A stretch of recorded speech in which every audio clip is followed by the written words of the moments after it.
Today, I'm making an indoor barbecue just for my little family. And when I started making this, my husband Ian said, these flavors are downright craveable. And I know what he means because the barbecue chicken has spices and a homemade bourbon flavored barbecue sauce.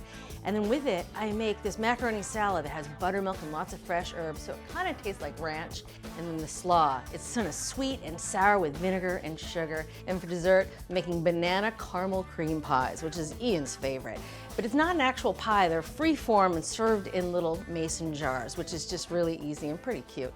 All right, to get started with the barbecue chicken, this is my own recipe. And I developed this with skin off chicken, and so we're gonna put a spice rub on the outside. It almost acts like a coating. Spice rub is very simple. It's 2 tablespoons of chili powder, 2 tablespoons of brown sugar, and I'm gonna pack the brown sugar into the measuring spoon. That brown sugar, it melts and it makes a really nice coating on the outside of the chicken. Plus it adds a little sweetness, which is nice. All right, we're gonna add a teaspoon of kosher salt. If you're using regular salt, use half the amount, and a 1/4 teaspoon of black pepper. Now you can easily make this spicy if you're into some spice, but because I'm making it for the family, I just dial it back. You wanna mix this up in a bowl, use your fingers to break up the brown sugar. You notice I used a nice big bowl. That's because we're gonna use this bowl for coating the chicken. All right, that looks pretty good. The brown sugar is nicely broken up.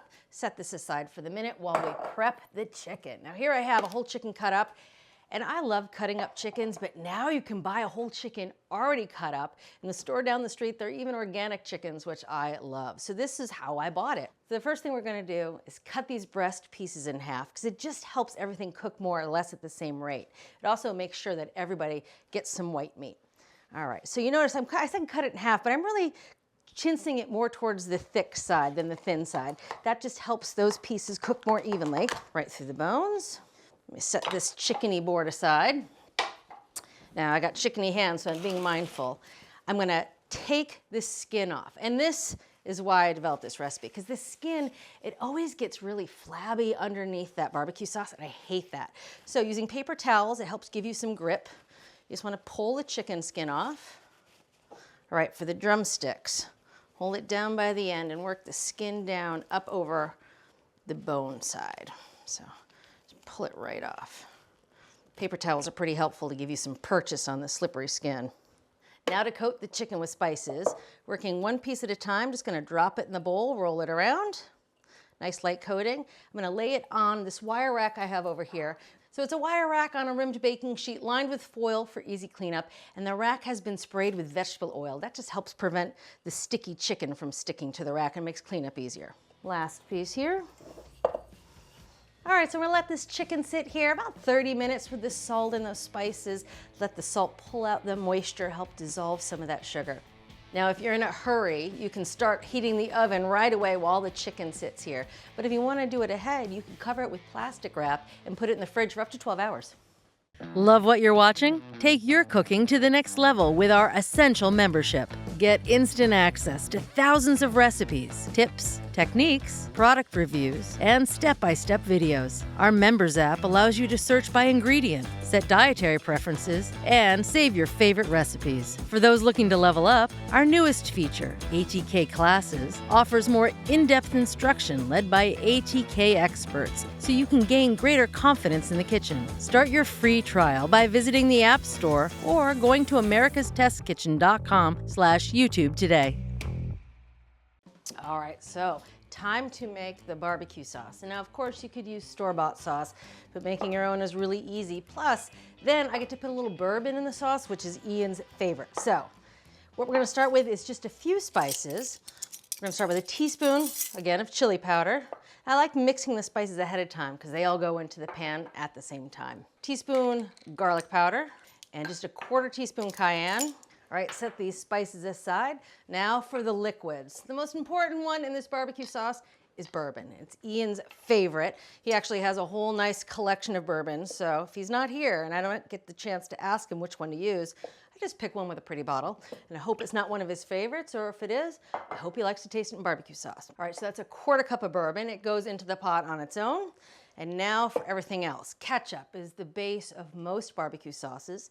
This is 1½ cups of ketchup. To that, we're gonna add some molasses. This is a 1/4 cup of mild molasses. To this, we're gonna add some apple cider vinegar. You want 3 tablespoons. 3 tablespoons of Worcestershire sauce. 2 tablespoons of Dijon. Last but not least, a little bit of hot sauce. I'm gonna add just a teaspoon. The hot sauce we use isn't too spicy, but this is where you could really kick it up if you like a spicy barbecue sauce. Just adding a teaspoon to this batch. That's it for the liquid ingredients. Now the last thing is an onion, which we're gonna grate on a box grater. Just an easy way to prep an onion. It really breaks down the onion fibers and it melds into a quick sauce, so it's very handy. Plus, you don't get big hard chunks in the sauce. So cut the onion in half, peel off the outside layers, and then just using the large holes, grate away. All right, get any caught from behind there. Now, all this just goes into the pot in a specific order. The whole thing takes about 10 minutes to cook. To cook the sauce, we'll start by sauteing the grated onion for about 5 minutes in a little veg oil. When it's nice and softened, we'll add the spices and let them bloom in the hot pan for about 30 seconds. And when the spices are good and fragrant, take the pot off the heat and add the bourbon. Let that bourbon cook off for a second or two before putting it back on the stove. And then when most of that is evaporated, add the ketchup and the rest of the liquid and simmer for about 5 minutes. All right, here's the finished cooled sauce, ready to be put into a jar. Now this makes about 1.5 cups, and you can store it in the fridge for up to a week. This can go in the fridge. I'll pop the chicken in the fridge while we make the coleslaw and the macaroni salad.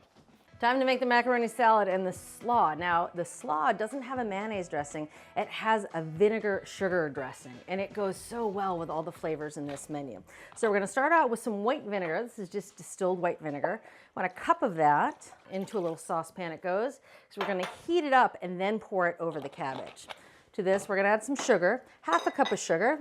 And you know, I don't love adding sugar to food, and so one time I made it, I tried to skimp on the sugar and I regretted it. It is so sharp without that sugar, so you really need it. We're gonna add a tablespoon of vegetable oil. We're gonna add a teaspoon of salt and 1/2 teaspoon of pepper. We're just gonna put this on the stove, heat it up till it's nice and hot and all that sugar has dissolved. All right, while that heats up, we're gonna prep a carrot. Now, I'm gonna prep the carrot, you can notice, because the cabbage is already done. I bought the bagged stuff, which I kind of love, especially if you're just making a small batch at home. It works really well in this recipe. If you're so inclined, of course, you could shred your own cabbage, but this is a mixture of some green and some red. I like a little more carrot in my coleslaw, so I'm just gonna take 1 carrot. I'm gonna use the holes of a box grater, grate it right over the top. All right, and we're gonna add just a little bit of onion. That's 1/2 cup of chopped onion, which is about 1/2 onion. Let's check on our vinegar mixture over here. Oh yeah, nice and bubbling and hot. Give it a whisk, make sure all that sugar is dissolved. And then we're just gonna pour it over the cabbage. It'll wilt the cabbage a little bit, pull out the moisture. Give it a toss, and that's it. Again, for a quick weeknight barbecue, just for the family, I don't mind the little cheat of using the pre-shredded cabbage. Looks pretty good. Just gonna pop this in the fridge, let it chill out. All right, time to make the macaroni salad. Now this is a salad I developed to sort of mimic the flavors of ranch dressing, which is my daughter's favorite. So it has buttermilk and lots of fresh herbs. We're gonna start with 1 cup of good buttermilk, and it makes a very creamy macaroni salad. To that, we're gonna add a little bit of mayonnaise. By a little, I mean 1 cup of mayonnaise. To this, we're gonna add 2 tablespoons of white wine vinegar and just a few spices. A little garlic powder, 1/4 teaspoon, 1/4 teaspoon of black pepper, 1/4 teaspoon of sugar, pinch of salt, and a pinch of cayenne. Now you can add more cayenne if you want to make it spicy, but I just like to add a little, just for a little kick. Now we're gonna whisk this all up. And the key to making a salad that tastes fresh, even when you make it ahead of time, is to reserve some of this dressing. I'm gonna set aside 1/2 cup. We're gonna stir it into the macaroni salad just before serving. And it really just wakes the whole thing up. I'm gonna set this aside. And I've been cooking the macaroni back here. Now the thing about cooking the macaroni for this salad is you wanna cook it until it's completely tender. And that means basically overcooking it. Most packages say macaroni takes 8 to 10 minutes.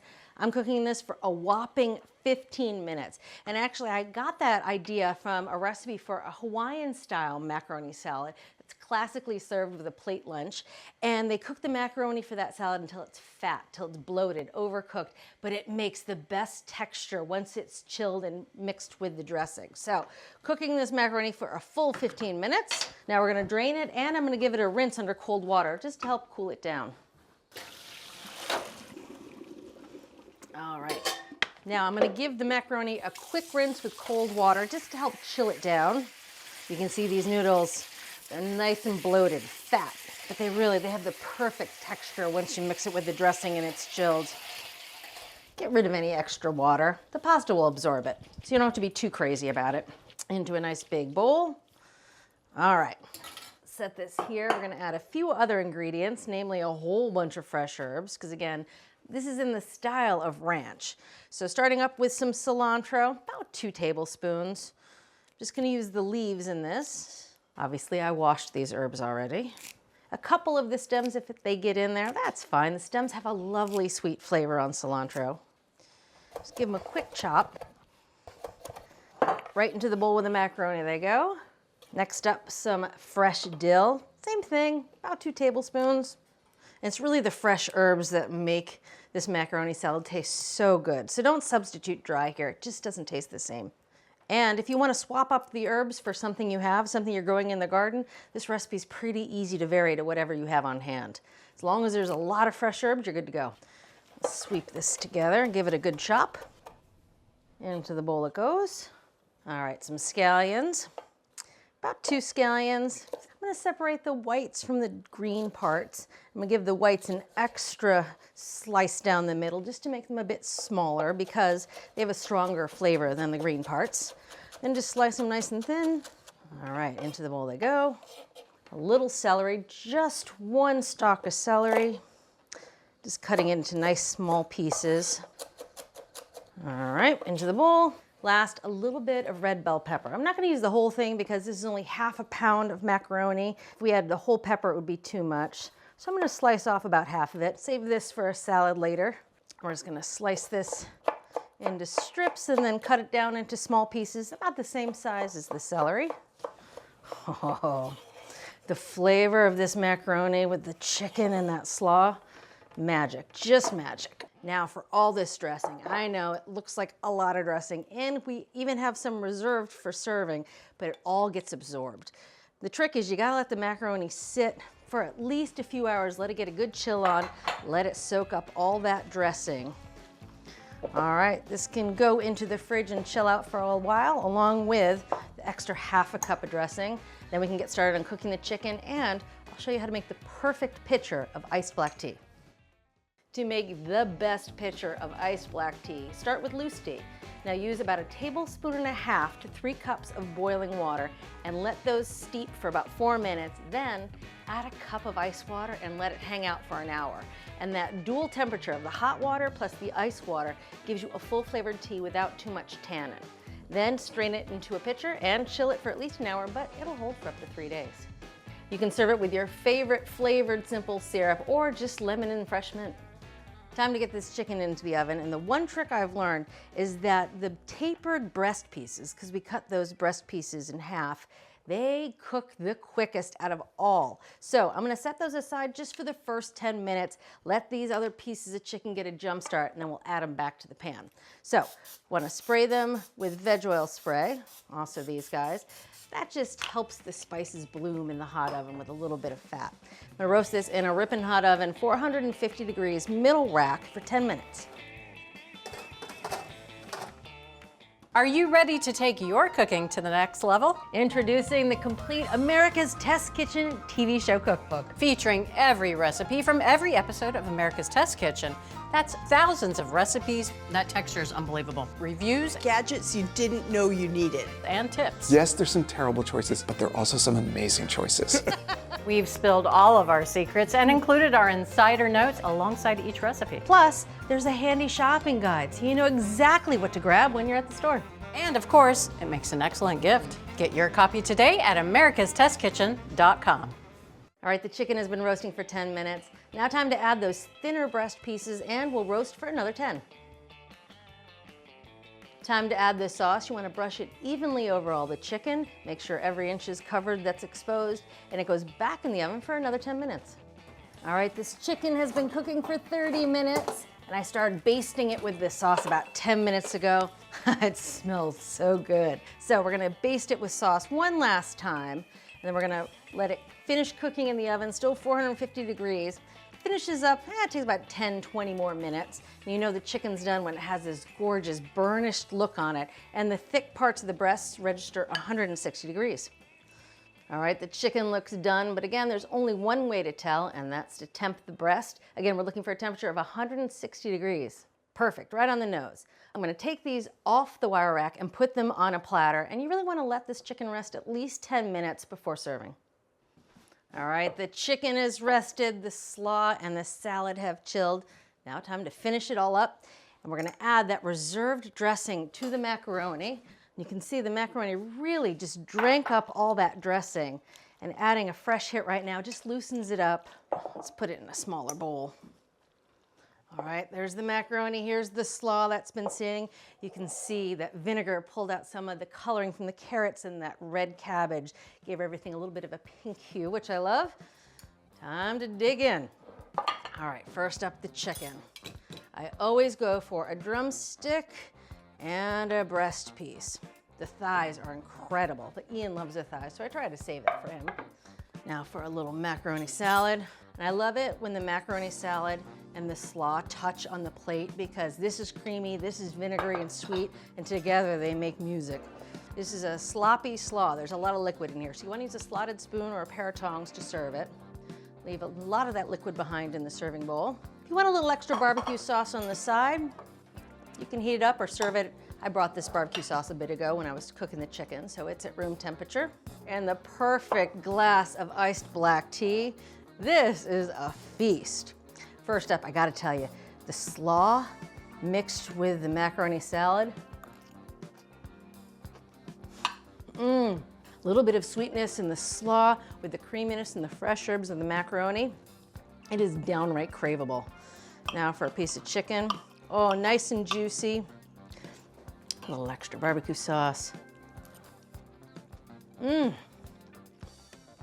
So good, so much flavor with the spice rub and that homemade bourbon sauce. And because there's no skin, there's no flabby bits, you can dig right in and eat all that burnished sauce right off the chicken. So delicious. Oh, that is good iced tea.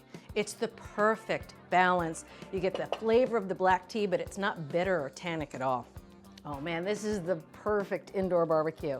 And to think we still have those banana little jar pies with the homemade caramel coming up. Time to make the mini banana cream pies with homemade caramel sauce. And it all starts with a good banana flavored custard. And like any good custard, you need some yolks to help thicken it up and enrich the flavor. So here I have 6 large egg yolks. To this we're gonna add half a cup of sugar. That's half a cup plus 2 tablespoons. I know it's one of those annoying measurements that you sometimes see in recipes, but this recipe was tested a lot, so I know that it's accurate. All right, we're gonna whisk this together. Also gonna add a little bit of salt, 1/4 teaspoon salt, and a little bit of cornstarch. The cornstarch helps the custard thicken, and it's kind of an insurance to help the custard thicken without having the eggs break, which is a classic custard problem. So we're gonna add 2 tablespoons of cornstarch. Into the egg yolks it goes. You really wanna whisk it in until it's nice and evenly combined. All right, time to add the liquid and the banana flavor. I'm gonna set a strainer over this bowl, and over here in the saucepan, I have magic that's been sitting off heat. In here are 2 bananas. I sauteed a little bit. Then I added 2½ cups of half and half pinch of cinnamon. And I just let it sit off heat for 40 minutes after it came to a simmer. It's infusing the half and half with all that flavor. But now we're gonna strain those bananas out because they would make the custard taste a little pasty. So, right into the egg yolks. You can see there are those bananas. Strain them out. They've done their business. We'll add some more fresh bananas at the end for garnish. We'll set this aside. Back here, We're just gonna whisk this in. And because that's been sitting off the heat for 40 minutes, it's warm, but there's no danger of having it cook the egg yolks. Whisk this all together. Oh, you can smell the banana. All right, so now we're gonna cook this mixture in a clean saucepan till it thickens up. Should register about 180, but more importantly, it looks like pudding. And you wanna cook it over medium heat. So, clean saucepan, in goes our half and half and yolk mixture. So now I'm just gonna cook this over medium heat. It takes about 5 minutes to get to that pudding-like consistency. All right, now the trick is you wanna whisk this mixture for the entire cooking time, again, only about 5 minutes, so you get a nice even consistency in the finished pudding. All right, time to turn the heat off. You can see that thickened up nicely to a pudding-like consistency. Again, about 180 degrees if you're using a thermometer. Now, right while it's warm, we're gonna add about a teaspoon of vanilla. Gonna add it right to the pot. And 3 tablespoons of butter, right off the butter dish. Now you wanna whisk that in till the butter's all nicely melted. Doesn't take too long. All right, that looks pretty good. Now we're gonna strain it again into a nice clean bowl. This will help get rid of any of the cooked egg bits that solidified in the bottom or the corners of the pan, so you have a nice smooth custard. There we go. Oh, it smells good. Now, obviously this custard needs to chill before we can make our pies. And to do that, we're gonna put it in the fridge, obviously, but I'm gonna cover the top with a little piece of parchment. You can see I've cut it down to size, and I've actually greased it with some spray. That just helps prevent any skin from forming on top of the pudding as it cools. All right, into the fridge it goes with the lid on. I leave the lid popped to help it cool off as it sits in the fridge, at least an hour, but really I think it's better if it's left in there for a few hours so it's good and chilled. Now to make the caramel sauce. In a saucepan, you want to combine these 3 ingredients. Sugar, what's 1 3/4 cups of sugar, half a cup of water, and a 1/4 cup of light corn syrup. And that corn syrup is really just insurance to help that your caramel doesn't seize up. It's like making it foolproof. Now you want to bring this to a simmer over medium-high heat. And you want it to bubble away about 8 minutes or so until you see it's turned straw colored right around the outside. When you see it start to color, turn the heat right down. In only a few more minutes, you'll have a nice dark caramel. If you want to measure it, it should be about 360 degrees, but let your nose and your eyes be the judge here. It should smell like caramel and it should look like caramel. Then you want to take it off the heat. You want to very carefully whisk in 1 cup of cream. It's going to bubble all over the place. Don't worry, you just let that cream help cool down the caramel, whisk it in, and you want to add a little vanilla, about a teaspoon, and a little salt, about 1/4 teaspoon. You just whisk it till it's smooth and then just let that pot sit there until the caramel is cooled off. Once everything's been whisked in, just let that caramel sauce sit and cool off a bit. Time to put the pies together in these cute little jars. Now you can use a jar of many different sizes to make these, as big or as small as you want. If you're serving a big crowd, you can get little jars and you can serve a ton of people, or if you're home, you can use a bigger jar and just make a big one for yourself, which is also why I love this recipe, because you can make them to order, and that custard, you know, it lasts for a few days, and you can just make them for an after-school snack or after-dinner fun. All right, so now to assemble a pie in a jar, first we're gonna slice some bananas, just for garnish, for a little bit of fresh banana flavor. All right, and for the crust, we're gonna use graham crackers. I'm not gonna make a crust, I'm just gonna crush the graham crackers into the bottom of the jar. If you're making a big bunch of these, you can crumble these into, oh, hey buds. Graham crackers is what he loves. Shh, don't tell anybody. All right, so you have a nice layer of graham crackers on the bottom. Now let's get that custard.